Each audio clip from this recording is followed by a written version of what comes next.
തമിഴ്നാട്ടിൽ ഞാൻ എപ്പോഴും പറയും, അതായത് നമ്മളെ മടിയന്മാരാക്കുന്ന ഒരു നാടാണ്. അവര് അയൺ ചെയ്യാൻ വന്ന് മേടിച്ചുകൊണ്ട് പോകും, ഇനി ഡ്രൈ ക്ലീൻ ചെയ്യാൻ വന്ന് മേടിച്ചുകൊണ്ട് പോകും. രാവിലെ ആയ ഇളനീര്, പച്ചക്കറി, എന്താ പറയണ്ട, പൂവ് എല്ലാം വീട്ടിന് വെളിയിൽ.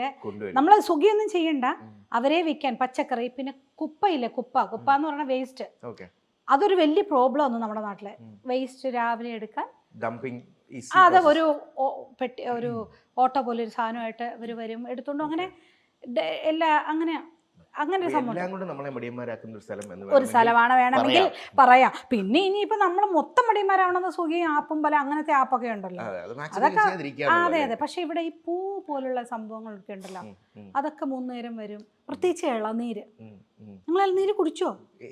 വരുന്ന വഴി 2-3 പ്രാവശ്യം അവരെ ഇളനീര് കൊണ്ട്, അതായത് നമുക്കേ ഇളനീര് കേരളത്തിൽ നിന്നാ വരുന്നത്, അവരുടെ അടുത്ത് പോയി ഇളനീര് കുടിച്ചാൽ. പക്ഷെ കേരളത്തിൽ നിന്നാ പറഞ്ഞെങ്കിലും